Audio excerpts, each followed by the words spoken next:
The 2024 college football season is fastly approaching, and everybody's wondering who their starting quarterback is going to be. For the most part, I'd say that 80% of their schools have figured out who their starter is going to be and who they're going to ride with for the season. For that little minority of schools, though, there is a quarterback battle going on, and it is getting absolutely ferocious right now. And today I want to introduce to you 15 quarterback battles that are seemingly still going on, and we're going to talk about where the schools are that have battles, who the guys are competing for the job, and who I think should win and how they'll do. But before we get started, if you're a big fan of college football, be sure to subscribe to the channel, leave a like if you want to support today's video, and let me know what player, team, topic, or situation I can cover next. Now let's get started and talk about 15 quarterback battles for the 2024 college football season. Okay, so the first quarterback battle I want to talk about is with the Pittsburgh Panthers. After they had Kenny Pickett become a star a couple years ago, Pitt has struggled to find their guy. Keaton Slovis was very underwhelming, and last year Phil Dracovic was horrible.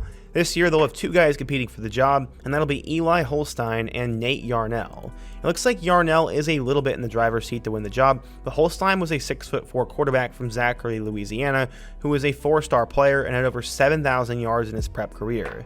He decided to go to Bama for the 2023 season, but he would transfer to Pittsburgh. He's probably the more talented of the bunch, but it seems like he's a little bit behind. Nate Yarnell is currently probably going to be the starter, and he's a 6'6" quarterback from Austin, Texas. He went to the historic Lake Travis High School, and he actually was really great during his time there. He ended up becoming a 3-star recruit and passed for 1,500 yards and 17 touchdowns as a senior. He decided to enroll at Pitt in 2021 and did not play. He played in 2 games, starting one in 2022, and then this past year he started the final 2 games against Boston College and Duke. He threw for 595 yards and 4 touchdowns. Looking at the spring game and fall camp, it looks like Pitt's not super confident in any of the guys they have, but it looks like Nate Yarnell will be the starter week 1. At 6'6", he's an intriguing option, but for now, I think Pitt's in a little bit of a difficult spot at the quarterback position. Up next, we're going to go down south to Conway, South Carolina, as Coastal Carolina looks to attempt to replace Grayson McCall. Luckily, they have 3 decent options, as they have Tad Hudson, Noah Kim, and Ethan Vasco.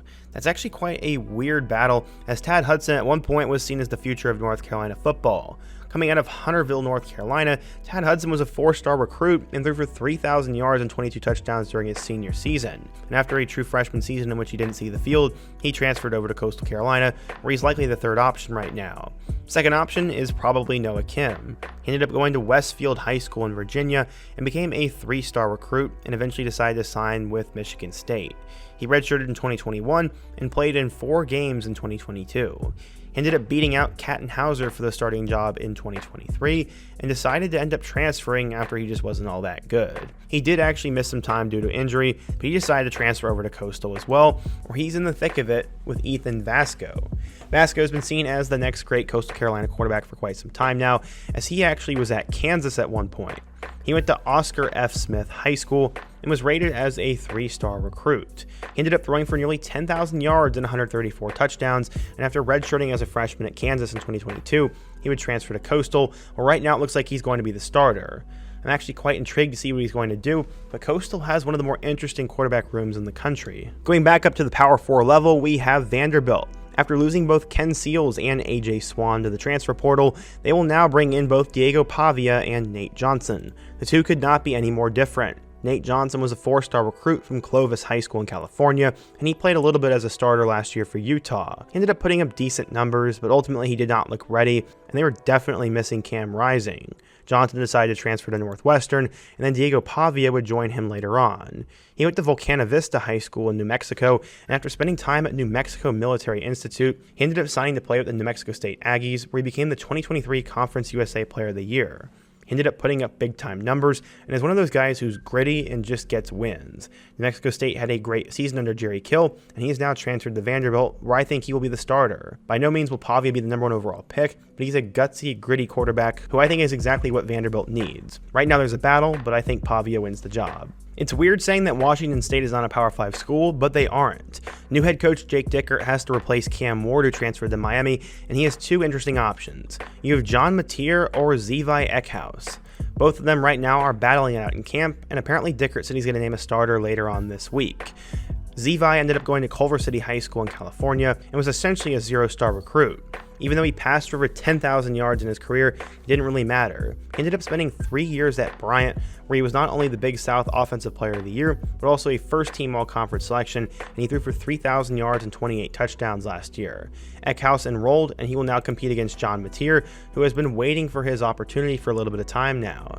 He ended up going to Little Elm High School in Texas, and after a high school career in which he threw for 2,200 yards as a senior, he would end up signing with Washington State in 2022. He appeared in one game in 2022, and then last year he came off the bench as the backup to Ward and played in all 12 games, throwing for 235 yards. Well, right now it is a neck-and-neck battle between Mateer and Eckhouse. I think Eckhouse is going to win the job because of his experience. Going back to the Power 5 level, we're going to talk about Wake Forest. After they ended up losing Mitch Griffiths, Wake Forest has two new quarterbacks. They have both Michael Kern and Hank Bachmeier, who both are intriguing options. Bachmeier was a 4-star recruit coming out of high school and ended up spending time at both Boise State and Louisiana Tech. He's a pretty big name for the Broncos, but he will now use his final year of eligibility to try to make it work with the Demon Deacons. I'd say he probably is going to be the guy, but Michael Kern is also fighting for it. He ended up coming out of Orlando, Florida, and went to Lake Nona High School, and has spent 5 years with Wake Forest. He enrolled in January of 2019, and since then, he's just appeared in mop-up duty. He only ended up starting one game in the 2023 season, and while he has been in the program for a while and has that start to his name, Bachmeier's more experienced and probably has a higher ceiling, so I think Bachmeier will end up winning the job. Diego Pavia obviously transferred over to Vanderbilt, so the New Mexico State Aggies have to find not only a new head coach, but also a new quarterback. Parker Awad ended up going to Edison High School in California and has had kind of a weird career. He ended up going to Golden West College before he arrived here, and apparently is quarterback number 2 fighting for that starting position. The main guy though is going to be Deuce Hogan. He ended up going to Grapevine Faith Christian School in South Lake, Texas, and Hogan has kind of been all over the place. He originally decided to go to Iowa, but he would not end up making it, and I believe he was the guy that Kirk Ferentz kind of threw a jab at in a press conference, so he went over to Kentucky, became a backup, and is now at New Mexico State, where I think he will end up being the starter. Who knows though? I don't really pay that much attention to New Mexico State football. Another team that's in a very interesting spot is the Stanford Cardinal. Their new head coach has been trying to turn things around over the last 18 months, and now he has a couple of intriguing quarterback options. The first one is obviously Ashton Daniels. Daniels ended up becoming a 3-star recruit and actually started a couple of games last year for the Cardinal. He made 10 starts last season, throwing for 2,200 yards and 11 touchdowns, but apparently he is being pushed very hard by Elijah Brown. If you don't know who that is, he is a quarterback from Mater Dei who was the number 11 quarterback in the class of 2024. He's a huge name as he threw for 115 touchdowns and over 9,000 yards as a 4-year starter. He's apparently come in right away, impressed the coaching staff, and he's making a run at the starting gig. What I ultimately think will happen is Daniels ends up being the starter to start out, but then Elijah Brown takes over by the end of the year. He is the future of the program, and Troy Taylor should go all in on him. The next quarterback battle we need to talk about is over at UTEP. First-year head coach Scotty Walden is now focusing on figuring out who his quarterback's going to be, and it'll be between Cade McConnell and Skylar Locklear. Last year, McConnell had to step in after injuries would hit, but they also brought in a big-time transfer from Austin Peay by the name of Skylar Locklear. As I said, McConnell was an unranked recruit coming out of high school and actually went to Los Alamitos, and now he's probably going to try to be the guy. He played in the final 7 games last year for UTEP, throwing for 1,400 yards and 6 touchdown passes. Skylar Locklear, on the other hand, comes in from Cleveland High School, and he first went to Austin Peay. He played 2 seasons for them and actually barely got a chance to play. He's actually a pretty solid player, but right now I think Cade McConnell will probably end up being the starter just because of his experience. North Carolina has been doing well at the quarterback position the last decade as they had guys like Mitchell Trubisky, Sam Howell, and most recently Drake May. Who will be the next great Tar Heels quarterback? Well, they have 3 options. Currently, they have Jacoby Criswell, who was a big-time recruit coming out of high school, and he actually started out at UNC, went to Arkansas, and has since come back. I think he's the 3rd man in the job, though. After that, you have another couple of players, such as Max Johnson and Connor Harrell. Harrell was one of the better high school quarterbacks in his class in 2022 and put up huge numbers while he was in Alabama. He ended up having 6,100 yards and 81 touchdowns in his final 2 years and led his team to a state championship. He enrolled at UNC in 2022, and last year he started against West Virginia in the Duke's Mayo Bowl. He ended up throwing for 270 yards and 2 touchdowns.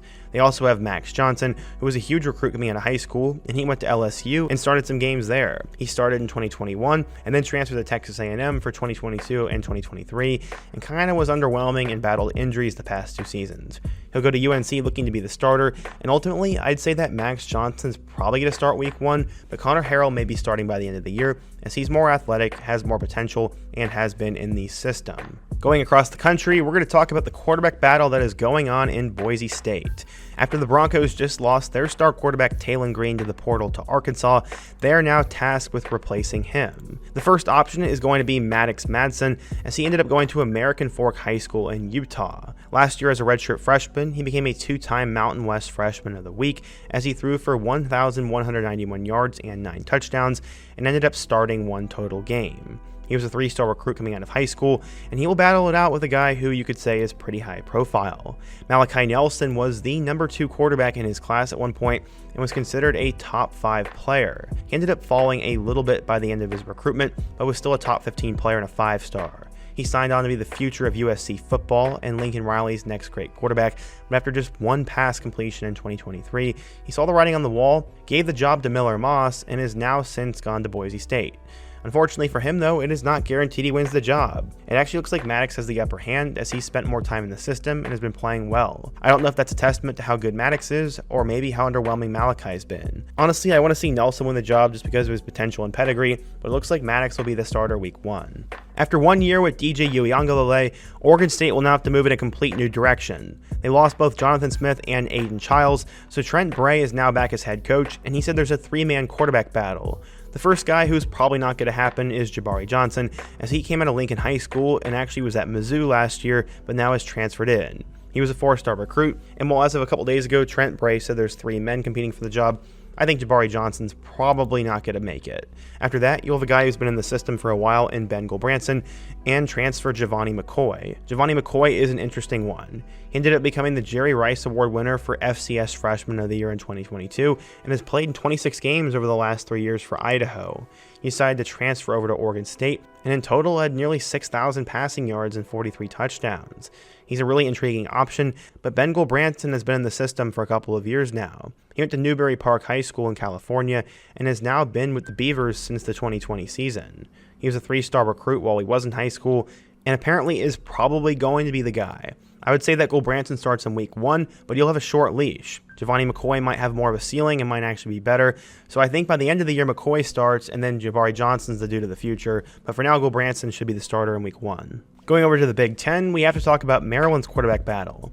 After they lost one of their best quarterbacks in school history, Atalia Tagovailoa, to the NFL, they'll now have a 2-man battle between MJ Morris and Billy Edwards Jr. MJ Morris was a huge recruit coming out of Carrollton, Georgia, who was the first true freshman quarterback to start at NC State since Phillip Rivers. He ended up playing pretty well that year, and then last year he took over and actually played extremely well.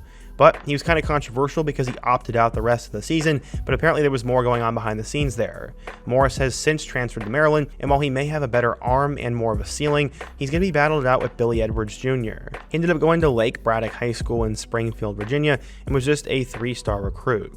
He spent a couple of years so far in college football, as he ended up at Wake Forest for 1 year where he would redshirt. As a redshirt freshman in 2022, he appeared in 7 games, in which 2 of them he started, and then last year, he actually started their Music City Bowl game against Auburn.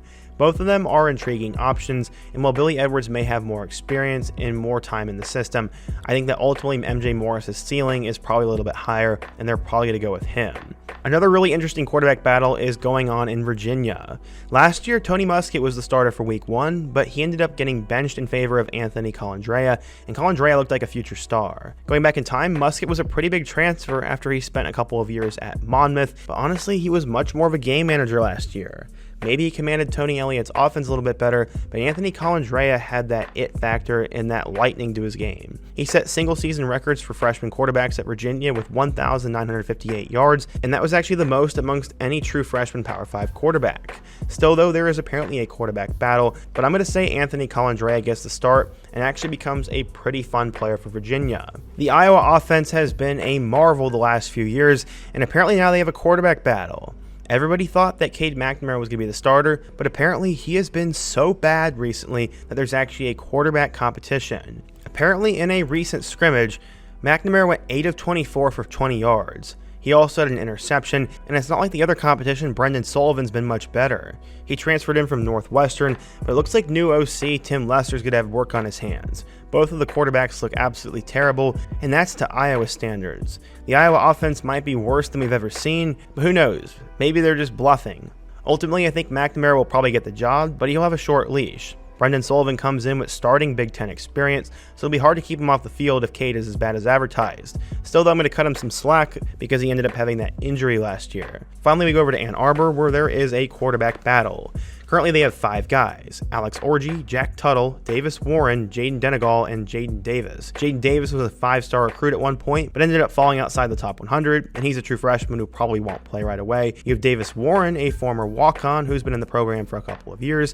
You have Jaden Denegal, a guy who was seen as a project quarterback. And then you apparently have the 2 main options, which are Alex Orji and Jack Tuttle. Jack Tuttle's had a winding college career in which he spent time at both Utah and Indiana before becoming a backup and getting hurt last year. He's apparently been playing pretty well and has a good command of the offense, but ultimately the starter I think will be Alex Orji. He's kind of a freak athlete, and he came in during the same class as Jaden Denegal, and he also played some important snaps last year.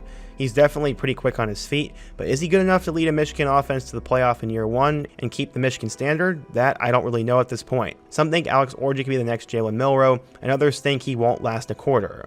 Either way, I think he'll end up being the starter at first, but any 4 of those other guys could see the field. Sharon Moore is not going to be that afraid, and it looks like Michigan will probably rely on their ground game a lot, so it won't be that big of a deal. So yeah, today I talked about 15 different quarterback battles for the 2024 college football season, and let me know if there's a school I missed. What's your favorite battle? Who do you think will win the jobs? And what other topics should I cover in my next video? Be sure to let me know down below, leave a like if you want to support today's video, subscribe if you're new, and check out all my other videos on the end screen. I hope to see you guys again soon, but until next time, peace.